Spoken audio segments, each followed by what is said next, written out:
بسم اللہ الرحمن الرحیم۔ میرا نام پروفیسر ڈاکٹر شاہد راؤ ہے۔ میں نیشنل میڈیکل یونیورسٹی میں گائنی کا پروفیسر ہوں۔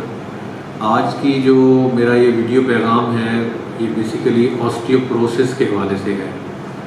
آسٹیوپروسس کیا ہے؟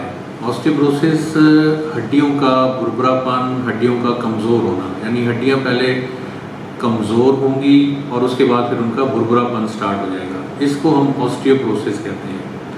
آسٹیوپروسس ہمارے جیسے ڈیولپنگ کنٹریز میں بہت کامن ہو چکا ہے اور اس کی بہت ساری وجوہات ہیں، جن میں ہمارا جو لائف سٹائل میں چینج آئی ہے کہ ہماری فزیکل ایکٹیویٹیز کم ہو گئی، یہ ایک ریزن ہے۔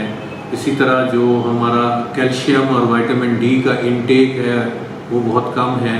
جیسے کہ دودھ پہلے زمانے میں بہت استعمال کیا جاتا تھا، اب وہ دودھ کی کمی بھی ہو گئی اور دودھ پینا بھی چھوڑ گئے لوگ۔ اور ڈیورنگ پریگنینسی، جیسے ہمارا پریگنینسی کا انٹرول کم ہوتا جا رہا ہے، ملٹیپل برتھس ہوتی ہیں، اور جب وہ وقفہ کم ہوتا ہے تو اس دوران جو بونز نے اپنی اسٹرینتھ گین کرنی ہوتی ہے وہ بھی ایک ایشو بن گیا۔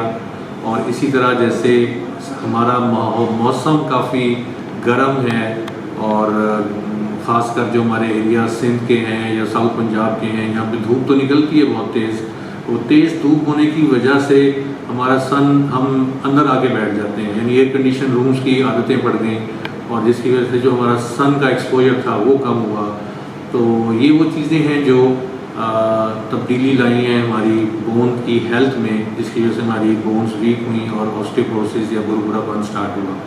ان سب کے علاوہ جو ایک اور اہم ریزن ہے وہ ہے مینوپاز، یعنی جب مینسز سٹاپ ہو جاتے ہیں خواتین کے تو ہارمونز کی کمی کی وجہ سے آہستہ آہستہ ان کی بونز جو پہلے سے ہی اگر ویک ہوں تو وہ اور ویک ہو جاتی ہیں، تو وہ ہڈیاں جو ہیں کمزور اور بربرا پن ہو جاتا ہے۔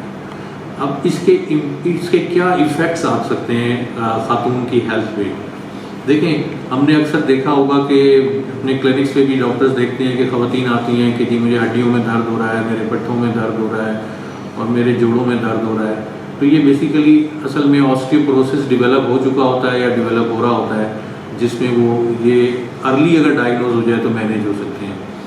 بعد میں کیا ہوتا ہے کہ جب آسٹیوپروسس فل فلیش ڈیولپ ہو جاتی ہے تو فریکچر کے چانسز بڑھ جاتے ہیں، یعنی معمولی سی چوٹ لگی اور ہڈی ٹوٹ گئی۔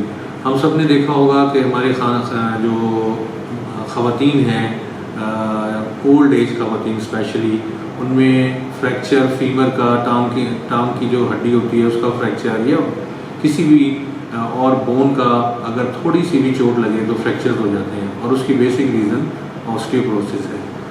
اب اس سے بچنا کیسے ہے اور اس کا علاج کیا ہونا چاہیے؟ دیکھیں، بچنے کے لیے تو جیسے میں نے کہا کہ اپنی لائف سٹائل کو چینج کرنا چاہیے، ہمیں فزیکل ایکٹیویٹی بڑھانی چاہیے، اپنی لائف میں واک یا ایکسرسائز کو ان کرنا بہت ضروری ہے۔ اسی طرح کیلشیم اور وائٹامن ڈی کا انٹیک پراپر ہونا چاہیے، اور جو خواتین ہماری مینوپاز ہو چکا ہے ان کو ہارمون ریپلیسمنٹ تھراپی کی ضرورت ہوتی ہے۔ تو عام خواتین جن کو یہ سمٹمز یا علامات آ رہی ہیں یا جن کو آسٹیوپروسس ڈیولپ ہو گیا ہے، وہ خود سے اپنا ٹریٹمنٹ سٹارٹ نہیں کریں۔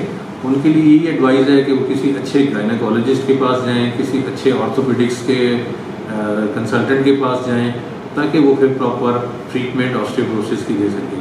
لیکن اس میں سب سے اہم بات یہ ہے کہ پریونشن جو ہے، یعنی اس سے بچاؤ بہت ضروری ہے۔ ڈیولپ ہونے کے بعد اس کے ٹھیک ہونے کے چانسز کم ہیں، لیکن اس کو ڈیولپ ہونے سے بچایا جا سکتا ہے اگر ہم اپنی ارلی لائف میں فزیکل ایکٹیویٹی کو بہتر کریں، اپنی ڈائٹ کو بہتر کریں، اسپیشلی کیلشیم اور وائٹامن ڈی انٹیک کو بہتر کریں، تو انشاءاللہ تعالیٰ ہماری بون ہیلتھ اچھی رہے گی۔ Thank you very much.